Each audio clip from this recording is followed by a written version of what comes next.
series on issues on aging. I'm really pleased that Kate Kreiner is with us today. She has been a volunteer, those of you who are volunteers, a volunteer with the Alzheimer's Association for the last 4 years. She is, they are lucky to have her. She's a community educator, a congressional advocate, and a team captain for their annual Walk to End Alzheimer's. She was introduced to the association when she was working in the area of senior living. And while her career has moved on, I loved her comments about she has the opportunity to work for this really fabulous organization. What a great way to feel.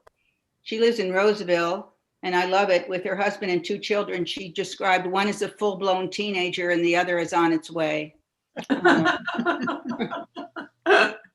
But Kate, thank you so much for coming to share this information about Alzheimer's and dementia, a topic that is so of interest to all of us. So thank you for being here. Thank you, Judy. Kate, I'll turn it over to you. And could you hold up your hand so people can see who you are? That's okay. Well, that's Kate. That's, yep. And I've asked Susan to mute everybody. So if you have any questions, just Judy's going to help, and Susan, I think too, will help me monitor. If anybody's got any questions, just raise your hand. And if everybody could give me a thumbs up that they can hear me okay. And I will. All right. Awesome. Thank you. And we can use the chat box if you guys are comfortable with that, with some questions, but thank you very much for having me here. Judy told me a little bit about your organization, and it's very, very interesting. I actually want to learn a little bit more about it. So I might have to do some research on that. Give me 1 second. I am having just a moment of technical. I've got to get all the screenshots out of the way here. So as Judy said, my name is Kate Kreiner. I've been a volunteer with the Alzheimer's Association for about 4 years, and this is one of my most favorite things to do. I used to get to go out in public and do it in person, but I am a community educator. So this is one of the things the the association does, is we go out and teach several of these types of classes. This one is called Understanding Alzheimer's and Dementia. It's fun for me today because I get to stay in my slippers, but I get to be with all of you lovely people today, and didn't have to drive anywhere. So that's always fun. But I'm looking forward to being able to do this in person again too. It's a different interaction, of course. So today we are here to talk about sort of a high level look at the difference between Alzheimer's and dementia, some of the similarities, obviously something that's always frequently in the news, something that we hear about. Of course, those of us who are a little more elderly, our doctors start to ask us those questions, and we might have some friends and family. And the more we learn about Alzheimer's and dementia, we are definitely understanding that it is also unfortunately, a young person's disease. So it's very relevant to almost everybody, and always find a lot of interest in this topic. And so hopefully at the end of this, we'll all understand a little bit more about Alzheimer's and dementia. So we're going to talk, we're going to hear from some care partners, some people providing care for people living with Alzheimer's and dementia. We're going to hear from some individuals living with Alzheimer's and dementia. And then we're going to hear from lots and lots of doctors and experts who know tons more than I do about all this stuff. And we'll watch a few videos. If at any time, like I said, if you guys have questions, I don't want to assume we're all ladies. I have all ladies on my screen right now, but if anybody has questions throughout, please either put them in the chat box or just wave us down, and Judy and Susan are going to help me keep an eye on folks, and please don't feel like you're interrupting me. So let's get started. I have to say goodbye to him. Yeah, we'd say goodbye to the handsome man. So here are our learning objectives, which I've usually just all covered there. So we're going to talk about the differences between Alzheimer's and dementia. We're going to learn a little bit more about how it affects the brain specifically, talk about the risk factors, the 3 stages of the disease. We're going to discuss some of the FDA approved treatments that we have right now. Hear from our scientists who are doing research in the field, and then talk a little bit more about the Alzheimer's Association. So we start with a test your knowledge. We'll see where everybody is. I'm gonna kind of playing with our thumbnail videos here so I can see more of you. All right, so we are going to load this video. So how many Americans are currently living with Alzheimer's? So I'm going to read off the numbers, and if you guys just raise your hand when you want to vote for that one. So the first option is 850,000.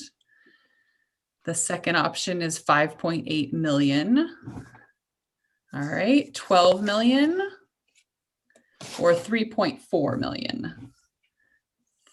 Okay, yep, you guys are right on. Oops, sorry, missed the right one. Sorry, 5.8 million. I think that number has been adjusted in this presentation. So 5.8 million Americans living with Alzheimer's currently in the United States, and we are projecting by 2050 that it will be around 14 million people. Wow. So our next question here. So how many unpaid Alzheimer's caregivers are there in the United States? So these are people providing care in the home. So 1.2 million. No, 8.5 million, 13 million. Okay, a couple answers there, or 16.2 million. 16.2 million, yep. Wow. So, and I always pull off the, I always want to give the right number. So these caregivers provided approximately 18.4 billion hours of care last year, valued at $232 billion. And we think that about 80% of the care provided at home is family members, friends, unpaid caregivers. So that's where we get that figure. And then we're going to watch this quick video, and hopefully our volume is okay.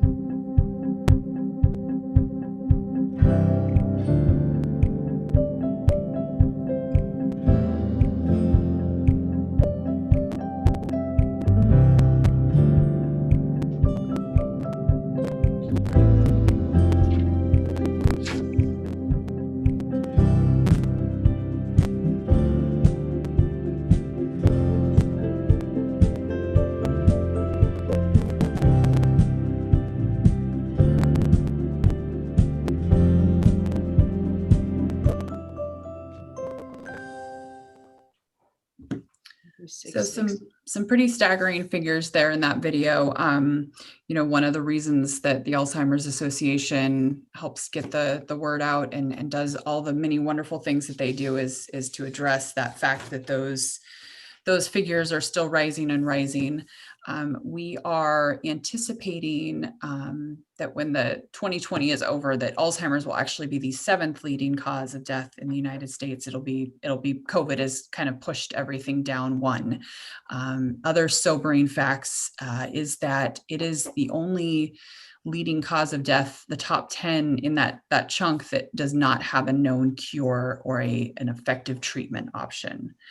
So it is something that we really are focusing a lot of energy and time and money and research on to make sure that, you know, we are addressing this disease. It's got a terrible impact on anybody who is caring for or living with the disease.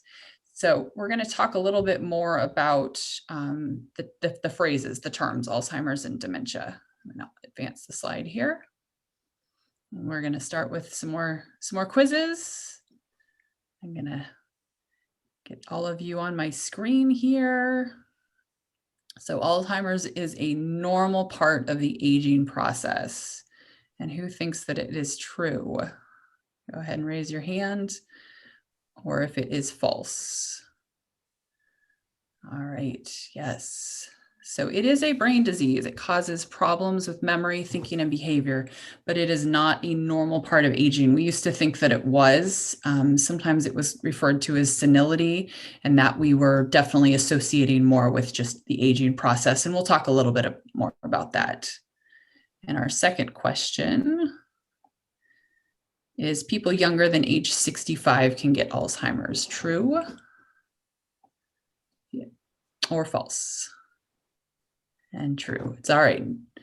Nobody's scoring you on this one. So we think that about about 200,000 Americans under the age of 65 living with younger onset Alzheimer's. And we're actually seeing the disease start to develop in their 40s and 50s.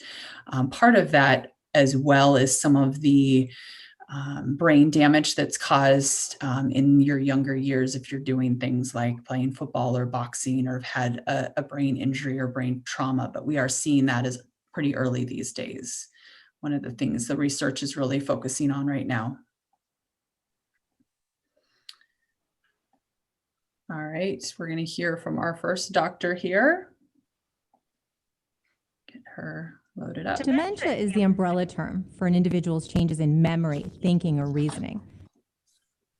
There are many possible causes of dementia, and Alzheimer's is the most common cause. Other causes of dementia are vascular dementia, which is marked by changes in the blood flow and the blood vessels in the brain.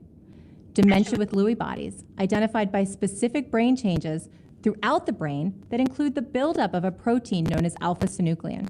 And frontal temporal dementia, which is marked by brain cell loss in the front sections of the brain or the frontal lobe.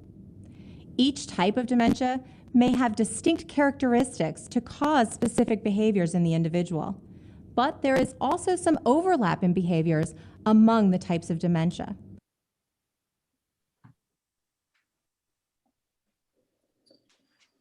So Dr. Snyder explained that there's an umbrella term, and it is the symptoms. So dementia is a symptom like maybe sneezing or a runny nose might be a symptom of a cold or allergies. And Alzheimer's is one of the diseases that causes dementia symptoms. We're going to watch from one of our care partners here about why it's important if you get a diagnosis of dementia or Alzheimer's, you want specifically to know what that is. And then we'll talk through some of these glossary of dementias here. Certainly having the diagnosis of Lewy body was helpful in our planning because we began to understand where this was coming from in the brain, where otherwise we would not have known. Like we knew something was happening, but what was it? To give it a label actually helped, although it was a big umbrella. It explains some of the characteristics and symptoms that we were experiencing and seeing. So I'm going to open up this glossary of dementias here, and oftentimes we get questions here. So I'm going to pause for a minute and make sure we don't have time to go through each of these, but these are all the different diseases that can cause dementia symptoms. So once again, that umbrella term of dementia, these are the diseases. So some common ones, Alzheimer's is about 60% of all causes of dementia. There's also something called mixed dementia, this option right here, where it is you might have Alzheimer's and you might also have Huntington's disease, or you might have Alzheimer's with Parkinson's disease. And so both of those are creating different sort of dementias. And the symptoms that you're going to see, the way that the dementia is going to manifest itself is dependent on what part of the brain is being affected. And all of these diseases will affect a different part of the brain. And all of these diseases will also cause the progression of the symptoms to be a little bit different. Alzheimer's is sort of more of a kind of a slope.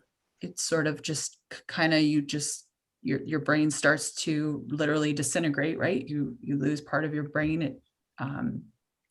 Versus vascular dementia, which might be the result of a stroke, in which it might be more extreme. It might be sort of more of a stair-step approach. So does anyone have questions? And if you want to raise your hand, we can unmute you or put in the chat box anything you want me to sort of highlight a little bit more. You've maybe heard about it and you don't know much. And while you guys think about that a little bit more, the other thing I always like to point out is the mild cognitive impairment. We're seeing that more in the medical community. We're seeing it as a diagnosis. Maybe a loved one is just a little bit off, and you might take them into the doctor and they say, well, this isn't really a full Alzheimer's or dementia, but it looks like we might be headed that direction. There's just a few indicators that might lend us to think it's going to develop into a further Alzheimer's or a further dementia. But it doesn't necessarily, just because you've received this diagnosis doesn't mean you are absolutely going to develop Alzheimer's or other sort of dementias. Does anyone have questions about any of these? Muriel has a question. Hold on one second. Let's get you unmuted. Susan's my techie today, I think. There you go. So it says causes a slight but measurable decline in cognitive abilities, including memory and thinking. So does it decline and then stay there, or does it continue to go down in what you're talking about Alzheimer's? Sure, that's a great question. So it could cause that decline, and that would then lead us to think it's going to be an Alzheimer's or a dementia. And it could just stay the same. It could be that there's just a cognitive, like just a slight decline, something that was different than last year or last month, but it doesn't ever change or get worse. Oh, go ahead. I'm sorry.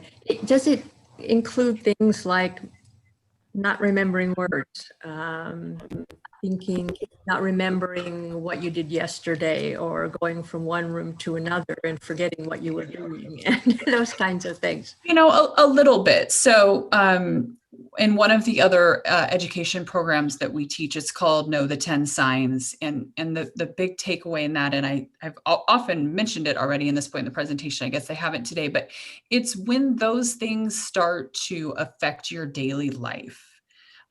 That's when we sort of start to move into more of concerns that this could be developing into Alzheimer's or some other sort of dementia. You know, it's not necessarily, oh, I can't find my keys. It's, I can't find my keys and I can't retrace my steps. I can't remember when I last had them to even begin that process, right? Well, I always put them in my purse, but they're not in my purse. Oh, you know, my son borrowed them because I have the mailbox key on it and he probably put it someplace crazy, right? I can rework those steps. When you stop being able to do that and it turns out that your keys are in the refrigerator, that's when we start to sort of, and I don't mean to make light of it, but you know, that is when we sort of start to pause and say, okay, this is affecting daily life. People will ask, well, I can't remember people's names. Okay, have you ever been able to remember people's names? I mean, some people can't. You know, if you're in a work or in a school situation, you tend to remember what day it is. And when you kind of have those routines and those schedules go away, you start to forget what day it is. And you start to, you know, you have to think for a minute. But it is important to sort of get a baseline with your doctor when you hit that that Medicare age. It is part of the annual exam, and it's good to have that baseline so we can monitor for changes later on down the road. Okay, thank you. You're welcome. I think there was another question. Who else had their hand up? Alice has her hand up. Hold on, Alice. Let's unmute you.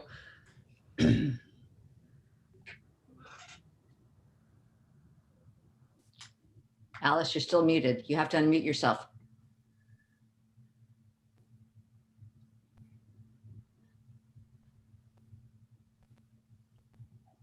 There you are. I had similar questions, you know, like, you know, forgetting, I'm always reaching for words, you know, that disappear on me, you know, things that, and, you know, I think, well, is this it? Or is this just, my head is too full of stuff, or, you know? Yeah, you know, that's an absolutely legitimate concern. A couple other things to sort of just mention here. One is that there are the umbrella, the page with the umbrella, it talks about reversible versus irreversible dementias. And I think that reversible dementia is, it sounds scary, but what it is I haven't been sleeping well, and so my mind isn't firing on all circuits, or I have a toothache. You know, when you're in pain, those sort of things can start to really affect the way you feel and think. There are medication interactions you can be on. Your doctor can, you know, if you've got multiple doctors dealing with different things, sometimes those drug interactions can cause some dementias. The most common sign of dementia is infection. So maybe you've got something going on in your body and your brain is just not firing correctly. So you get that infection under control and all of a sudden you start to kind of feel sharp again.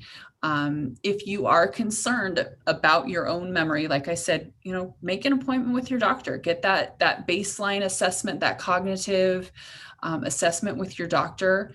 And if you feel like you're still not getting the answers you want, keep pushing your best advocate. Maybe you need to go see a geriatric specialist, maybe you need to see a neurologist. But definitely, especially if you're advocating for someone that you love, someone you've noticed has been having problems as well, getting them to the doctor is definitely the first step. Rule out all of those things that could be reversible dementia first, and then we start assessing whether or not there are things that are not. So that's always my best suggestion. And I do want to mention, I know we have another question, Linda. I see you. Is that everybody, this affects the brain is so intricate and so powerful.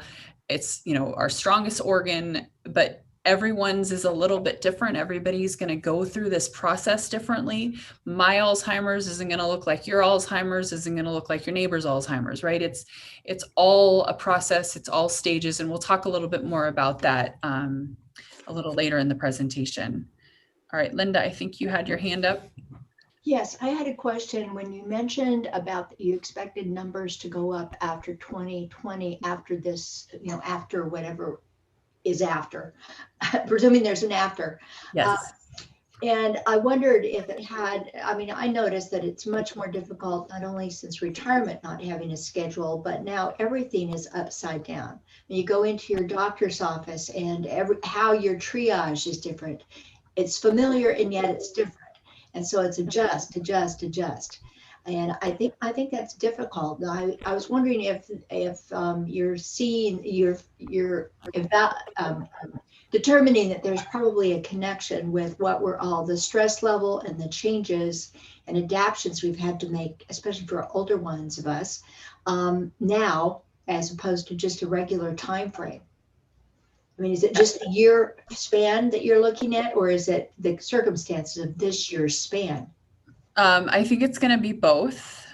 So my point that I was making, I think, was just that it is the 6th leading cause of death in the United States. And after COVID, it will be the 7th, because COVID has killed now over 400,000 Americans. We didn't get there exactly all in 2020, but pretty close.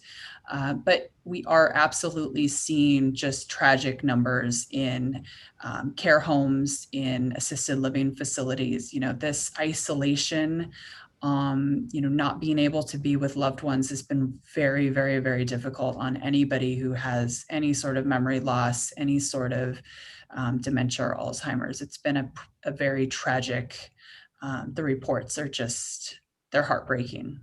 So, and I know, so my aunt she lives up in Portland, but she is living with Alzheimer's, and it's been an interesting year. She has declined significantly this last year, just having that isolation. So it's I don't know where the next year will bring us, but we just do what we can.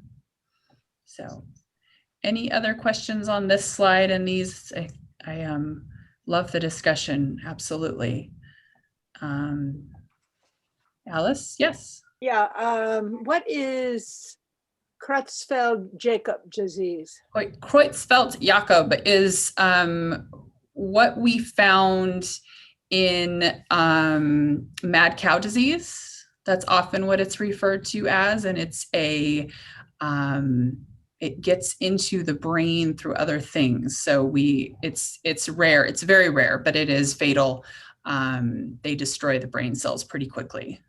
So it's not a fun, it's a pretty one. Unless there's somebody else. I had a kid that played football through college. Mm-hmm. How prevalent is so chronic traumatic encephalopathy? So that is something, that we're doing a lot of research on. It took a while for the medical community to sort of, I think, tap into that from what I've just read personally. But it is definitely Our most famous case was Aaron Hernandez. He was in prison and killed several people, and they think that it is due to this brain disease from having that trauma. So I think it is something that is going to be in the news a lot more, and certainly where we're seeing dementia in younger Americans is this. It's called CTE. That's how it's often referred to as. So great question. I think there was one more question, and then I'm gonna. Yes, Trottle, do you remember how to unmute yourself down there on the bottom next to your video? It should be a little. Yeah, I see it. There you go. I never know if it's on mute or not. Oh, You're good. Gotcha. Nope. Now she muted herself back. Hold on. There we go. Just a question like your aunt, okay? Mm-hmm. Can an Alzheimer's patient live by himself or herself? And it's not. It's just going to depend. It depends on the stage they're in. Yeah, and we'll talk a little bit more about the stages a couple more slides from now. We'll go over that. It really depends on what type of dementia they have and sort of what support structure they might have. I think that is a discussion that you would need to have with your doctor and your loved ones. I think it would be very challenging once you hit a certain stage to be able to live by yourself. Of course. Yeah. All right. I'm going to go ahead. Great questions, everyone. Thank you. And so again, I just to recap that section a little bit. So we're looking for when the symptoms are severe enough to interfere with your daily life. That's when we sort of need to go, find some medical help, start to make those care decisions. Alzheimer's is the most common cause of aging. Again, it's not a normal part of aging. Alzheimer's is a progressive fatal brain disease. And then I just want to remind everyone that I just completely lost my train of thought. Sorry. The video we watched where she talked about the importance of an accurate diagnosis. So making sure that when we get a diagnosis of dementia, we're asking the follow-up question, which is what kind of dementia? And that's going to help us as best possible to sort of make care planning decisions. Maybe you or your loved one know that, you want to stay in the home as long as possible. Knowing what sort of dementia you have is going to help you make those sort of decisions. All right, so we're going to talk specifically about how it works in the brain. We're going to hear from one of our doctors. More than 100 years ago, Dr. Alice Alzheimer's described specific changes in the brain, what we call the formation of plaques and tangles. Now, Alzheimer's is a progressive brain disease that's marked by these key changes and is thought to impact memory, thinking, and behavior. The brain has three main parts: the cerebrum, the cerebellum, and the brainstem. Each one plays a role in how the body functions. The cerebrum fills up most of your skull. It is part of the brain most involved in remembering, problem solving, thinking, and even feelings. There are about 100 billion nerve cells or neurons throughout the brain that transmit messages in order for us to create memories, feelings, and thoughts. Alzheimer's disease causes nerve cells to die, which leads to the brain tissue loss, or what we call shrinkage, and causes loss of function and communication between cells. These changes can cause the symptoms of Alzheimer's disease, such as memory loss, problems with thinking, planning, behavioral issues, and even at the end stages, problems with swallowing. So as Dr. Hartley mentions, Dr. Alzheimer's was using some serious technology over 100 years ago. He was looking at brain cells in a microscope, which was quite advanced for that time. And it is still not completely 100% positive diagnosis. We're not 100% there in terms of a diagnosis still of Alzheimer's, but we are much, much closer than we were even 20 years ago. We used to have to sort of look at brains post-mortem and have a diagnosis, and our technology is definitely advancing. So we are able to look and see, and those changes that are going on in the brain, the plaques and tangles that might be developing on the nerve cells, which then die and lead to the shrinkage in the brain. And then, as I mentioned before, when we were talking about the type of disease, depending on what part of the brain is affected, that will sort of affect what sort of symptoms you're seeing. Is it changes in memory? Is it changes with not being able to find those words? Is it more behavioral? Those sort of things. So let's move forward. Talk a little bit about risk factors now. Have another test your knowledge.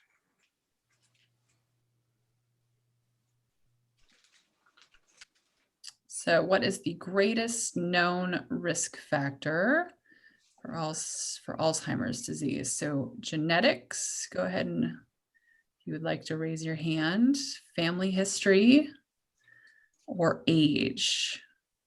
This is a bit of a trick question because I've told you about 4 times by now that age is not a normal part of the aging process, but age is still the greatest known risk factor for Alzheimer's disease. My slide is not advancing here. I wonder, that is odd. So make sure we're not auto playing here. Sorry about that. So everybody with a brain is at a risk for developing Alzheimer's disease. And we're going to talk a little bit about the genetic side of it, the family history, but age, as we said, is the greatest known risk factor. So let's listen to Dr. Snyder here. Alzheimer's disease is marked by specific brain changes that result in the clinical changes in individual experiences. That is, changes in memory, thinking, or reasoning. And ultimately, Alzheimer's is fatal. The exact cause for these changes is unknown, but there are some hints as to what may contribute to an individual's risk. Age is the greatest known risk factor for Alzheimer's. And when we look at populations of people, we see an increased risk over the age of 65. However, Alzheimer's is not normal aging. Family history is also a known risk factor. Research has shown that those who have a parent or a sibling with Alzheimer's are more likely to develop the disease, and that risk increases if more than one family member has Alzheimer's. When we talk about the genes involved in Alzheimer's, there are 2 categories that could potentially be involved: risk genes and deterministic genes. Risk genes increases an individual's risk for developing the disease, but does not guarantee that they will develop Alzheimer's. Deterministic genes, which are rare for Alzheimer's, guarantee that the person will develop the disease.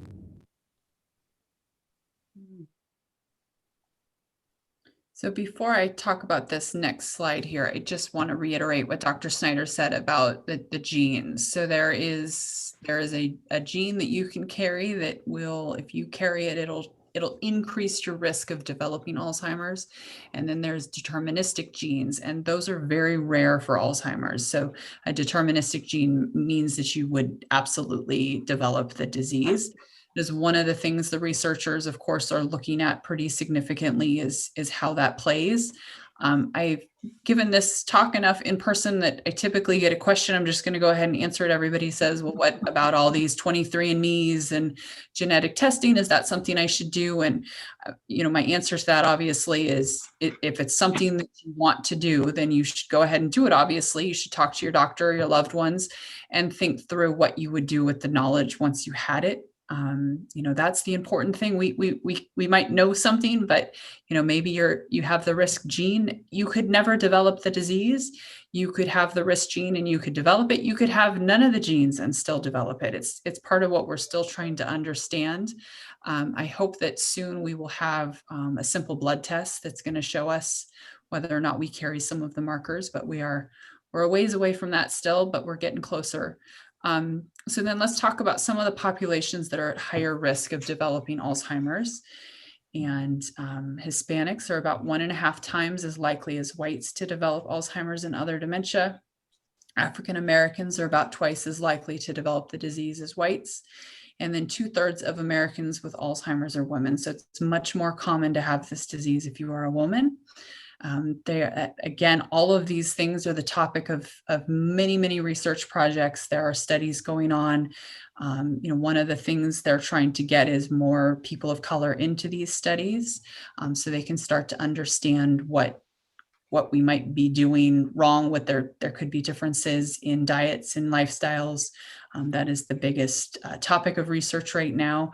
There was a really good research project done in, I can never remember if it's Denmark or Finland, one of those countries, but it was a Caucasian white study. And so it led us to think some things, but now we need to test it here in the United States, where we have a much more diverse population. So the fact that women are more likely to get this disease than men, typically previously, we would say, oh, that's because women live longer, age is the greatest risk factor, but there's something more going on that we are still trying to determine with our research, is why women are more likely to develop this disease. I just want to, oh, Linda's got a question. My sister died at 50 with frontotemporal dementia. And when we went back we were working with UCSF's Center on Aging, which was excellent, because Kaiser said she was bipolar, and that wasn't true.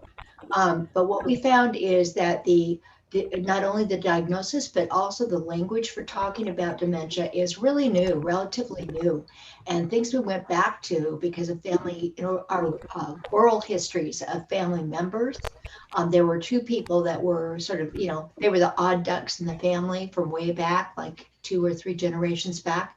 When we finally got some of the records, in one case, somebody was actually in an institution, and it was all handwritten, longhand, and it was descriptive of the behavior, but there was nothing scientific in terms of language, because there wasn't language to talk about it.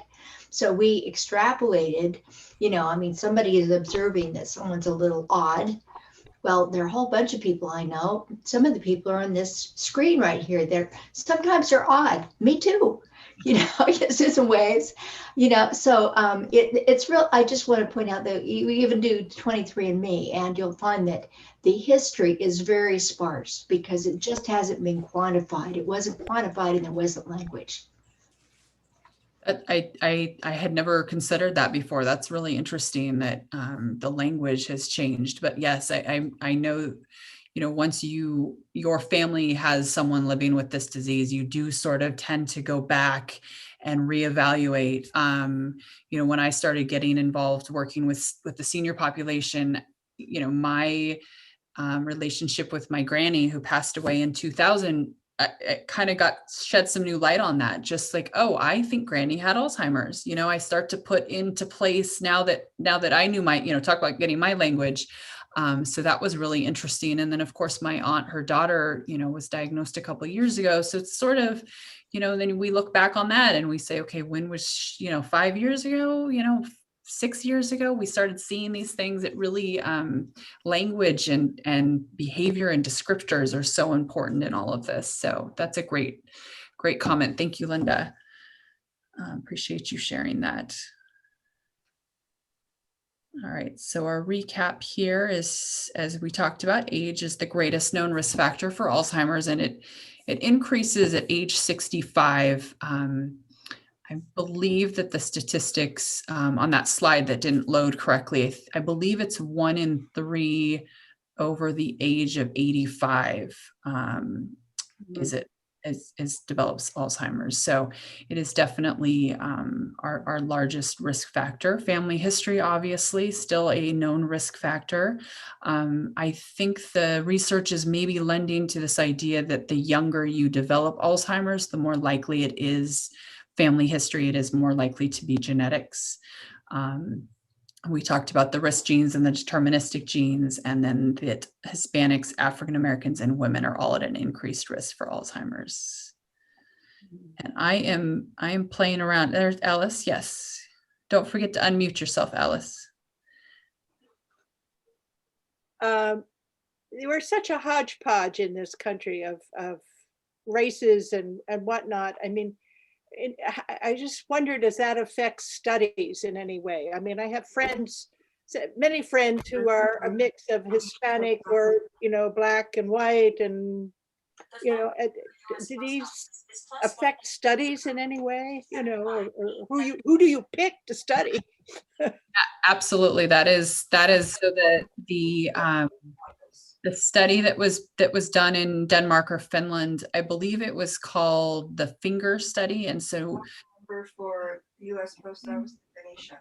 Someone's not on mute there. Sorry, we're getting some background noise.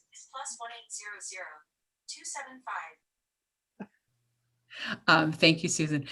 So when we took that data, it was giving us this idea of, okay, so it's lifestyle, it's, these 6 things that we need to address, but the subset of people that they were studying was primarily Caucasian. And so there was a big effort, I want to say it was late 2018, to bring the study itself to the United States in the sense of, let's really heavily recruit people of color for this study and really get a wide swath. One of the research sites is at UC Davis, but they are actively trying to get people of color enrolled in these research studies and these projects. And sometimes it's hard. I know I've read a lot about the vaccine that we've been working on for COVID, and there seems to be a mistrust of the medical community among people of color. So it's like, but we want people of color to participate so we can learn more. And, it's hard to recruit and find people who are willing to do that. So it's a bit of a challenge for the researchers, but it is absolutely, you're spot on. It is a big deal. It's especially when we're seeing it so much more prevalent in these groups of color. Thanks, Lynn. Thanks, Alice. All right, how are we doing on time? I think I had an hour. I don't want to cut us short, but if anyone needs to leave, you won't offend me. So we're going to talk a little bit about the stages of Alzheimer's disease.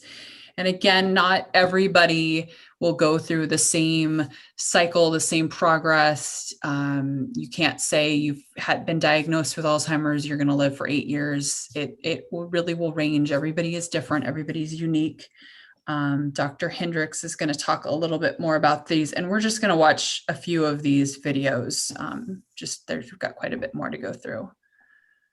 One of the things that impacts our brain is all the other things that can happen to us as we age. And we know that Alzheimer's, the most common risk factor for getting Alzheimer's disease is age. But we also have lots of other things that go wrong with us as we age. And so how those other health factors impact our brain can also impact how Alzheimer's presents in other people.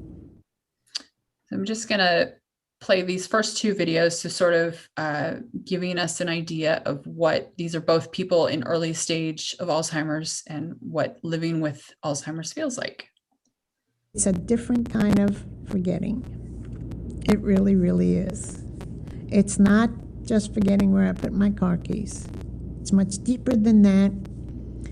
And for example, I cannot read a book. I used to be a voracious reader because by the time I turn a page, I have forgotten what I had read. And if you're reading a novel, you have to know what transpired before in order for you to continue to read on. And so I can't read a novel. So I've even stopped trying. I'll watch one more of these. Math, I can't do a simple tip anymore. I sit there, I stare at it. It's crazy what numbers I can't deal with anymore. And in some ways, that's the disease to me. The other thing that I've increasingly been struggling with are words, which I've dealt with words my entire life, as an avid reader, as a reporter, as a writer.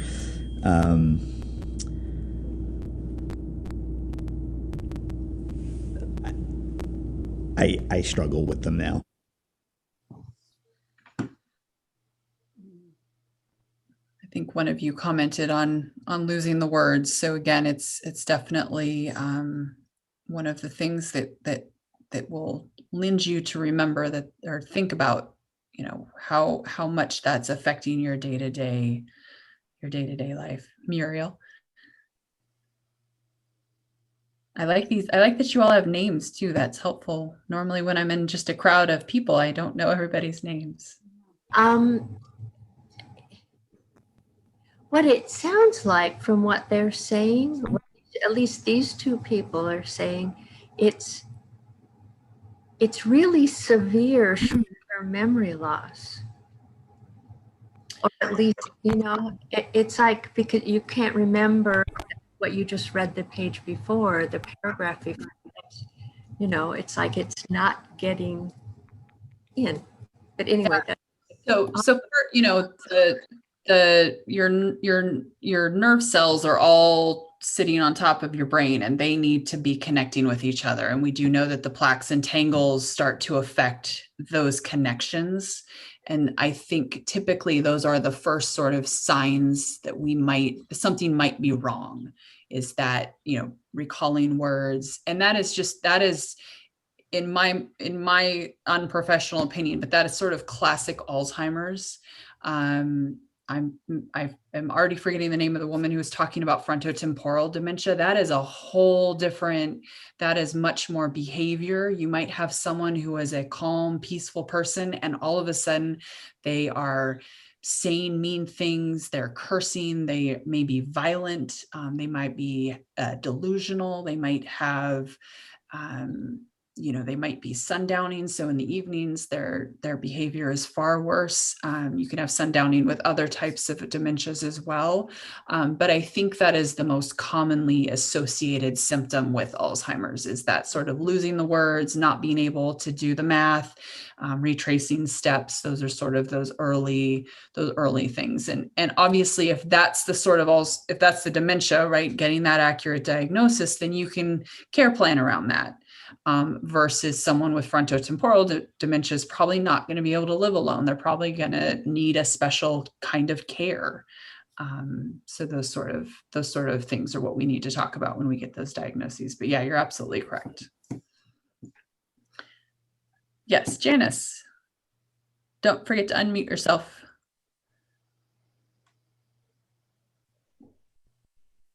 Okay. There we go. Yes.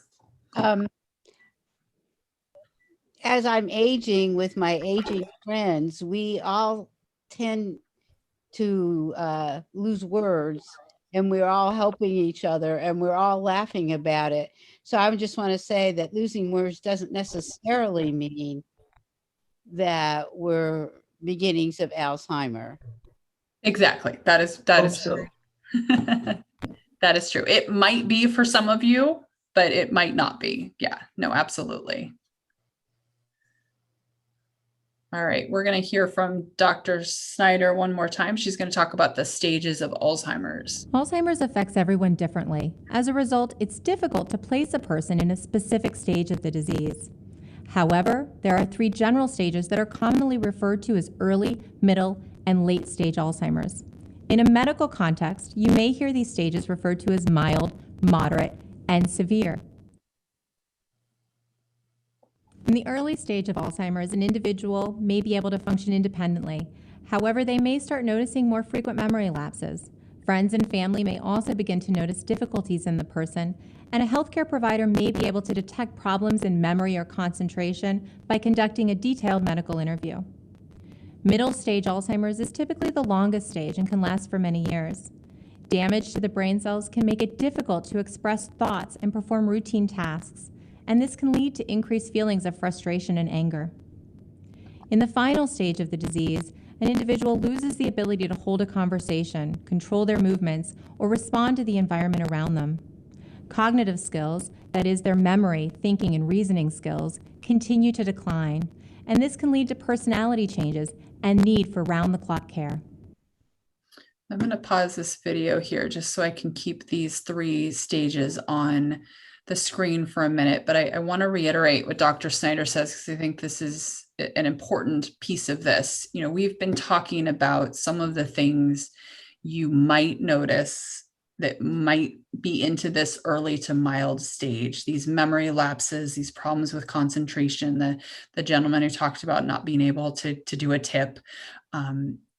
it could be that you are in the early stage. Again, this is why we go see our doctor. I will also say that the best sort of, this can be very, very slow. It can be, develop over time. It might not be obvious. It's like living with a toddler, right? You don't see them grow until someone who hasn't seen them in a year is like, oh my gosh, you're, 2 feet taller. So it's important to keep that in mind. And everybody is going to progress through these stages differently. Everyone's going to go through the disease differently. Sometimes it may feel like someone is already in the middle or moderate stage, and it's just depending on where the diagnosis happens. With my aunt, we've definitely watched her sort of progress into this middle or moderate stage. We don't know how long she's going to be there. We don't know if there's going to be an event that might propel her faster into the next stage. It could be 5 or 6 more years that I'm giving this presentation and she's still in the moderate or middle stage.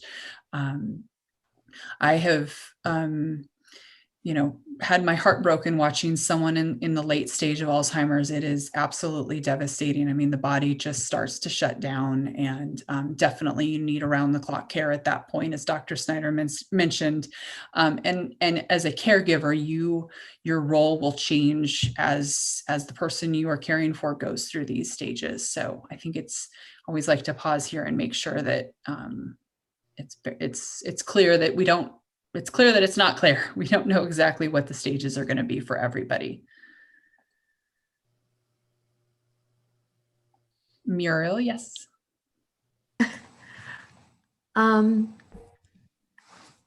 It's interesting. It's like lack of sleep or poor sleep can cause certain kinds of things to look like dementia, but dementia is something, and it says in the mid stage, there's sleep problems.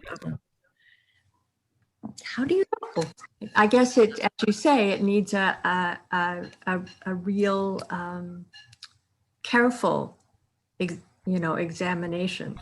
Yeah. So, typically your doctor your healthcare professional will diagnose and try to rule out. That is typically what we see as the first stage of a diagnosis, is let's rule out all these other things. Let's do blood work. Let's check your medications. Do you have an infection? And then if you are sort of still exhibiting these signs, and with my aunt, she absolutely had sleep problems. She wrote this off to sleep problems for years. She couldn't sleep. That's what she needed. And they eventually ended up finding a neurologist to kind of help get her into the diagnosis stage. And she still doesn't sleep great, and she probably never will at this point. It's not something that she has, it comes easily to her. So, but I will say that once you get sort of further into the diagnosis, and maybe you do get that referral to a neurologist, there are PET scans that can be done that sort of can show where there might be some damage or some shrinkage in the brain. And so that gets us closer to that diagnosis. But, obviously rule out the easy stuff first. I'm wondering if chronic loss of sleep, like that sleep is a kind of thing that we need to heal ourselves every day. And I'm wondering if a chronic loss of sleep can be a risk factor for Alzheimer's. This is the question. I haven't seen that specifically. I do know our regional director of the Alzheimer's Association, Dr. Edgerly. I saw her speak a couple years ago, and she described sleep as it's your brain's opportunity. It catalogs events. It puts them in your short-term memory or your long-term memory. I always have an image of a little cartoon character, pulling memories out and putting them where they're supposed to go. But I think that's really relevant to probably where we are in terms of diagnosing is the importance of sleep, the importance and everything else that goes along with that, right? What do we need to do to make sure we're sleeping well?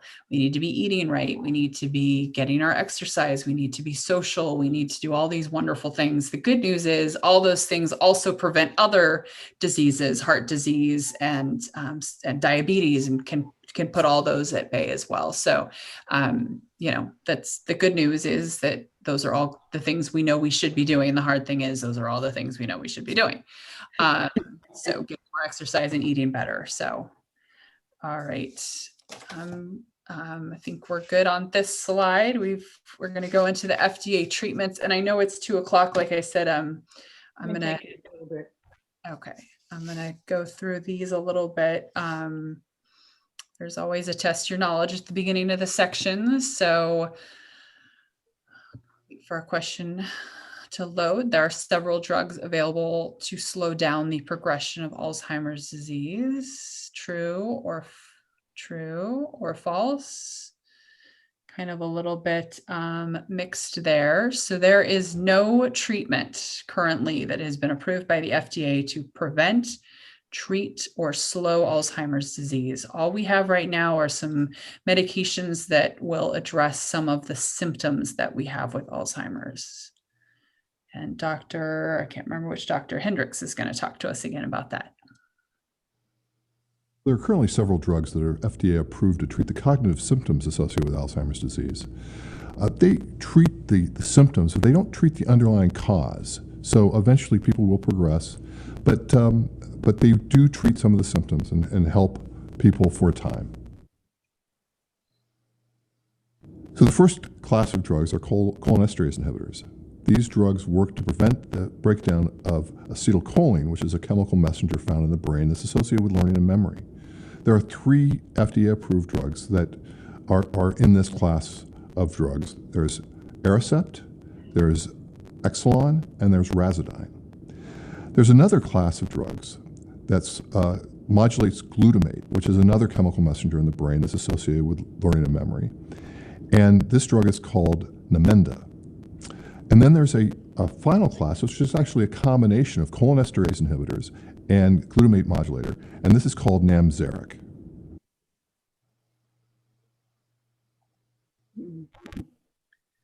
So those are, I mean, they're really just the 2 classes of medication that are on the market still, and these have been around for ages. We don't have anything new. There's a lot of things that are being studied and researched, but we are not, unfortunately, not much closer to any of those things. These medications are going to address symptoms of Alzheimer's in some people. They do not address the cause of the disease. They're just going to be a symptom reliever. And like I said, it doesn't work for all people. They tend to be most effective earlier in the disease. Again, some people might take them for just a couple months and they lose their efficacy. Some people might take them for a couple of years, but typically it's not everybody. And again, just helping with the symptoms. And then I think about 10 years ago, they combined 2 of these medications together and gave us Namzaric, which is just to help sometimes having people in later stages or some people with more of the behavioral issues, it's getting them to take medicine can be difficult. So having these 2 in one pill was definitely a good start. So we'll talk a little bit more about the research and it'll mention some of the more medications that we're working on. So these are our research. We'll play a couple of. This is an incredibly exciting time in Alzheimer's and dementia research. The advancements that we've made in the last decade to understand the disease as a continuum, meaning that the biological changes are starting a decade or more before someone is experiencing the changes in the memory and thinking. This sets the stage for possible prevention. The idea that when we have the tools to identify those individuals at the earliest time point, and when we have the interventions to target individuals at that earliest time point, we can intervene to stop or slow the progression of the disease before an individual loses their memories. So as Dr. Snyder described, we need both the tool to identify this in people earlier than when they are symptomatic. And oddly enough, I just realized this is what we need for COVID too, right? We have people who are asymptomatic wandering around, infecting other people. So, but this idea that Alzheimer's might be developing 10 to 20 years before we're seeing symptoms is huge. And if we can develop this idea, this drug that, blood test that might just be a simple indicator that we're starting to develop the disease, we can then look at approaches at preventing the eventual development of the disease. We'll watch one more of these. I'm excited about what we're learning these days regarding lifestyle. One of those things that we've seen in the past are things like exercise and nutrition have now started to gain more momentum to indicate to us that it can change your ability to slow cognitive decline. That is really the first stages of Alzheimer's disease. This may include things like social engagement, mental cognitive training. It can be things such as exercise. It can be nutrition. All those things are now starting to point that they will lower your risk for Alzheimer's disease. So like we were just talking about, all those great things that we need to do for our bodies, also very beneficial for our brains. And that's one of the things that the researchers are really focusing their attention on through clinical studies and clinical trials. So let's watch Dr. Carrillo. More important than ever for people to participate in clinical studies. The fact is, right now, we don't have an effective treatment to stop Alzheimer's disease. And if we don't have people participating in clinical trials, we never will. And so participating in a clinical study is one way that everyone can get involved in a very direct way in the fight against Alzheimer's disease. And for people who currently have dementia or Alzheimer's disease, there are some additional benefits. You get access to very close medical care. You also may be among the first people to have access to the treatments that will eventually prove to work. Sometimes you hear the phrase, it's a failed trial. That means that it didn't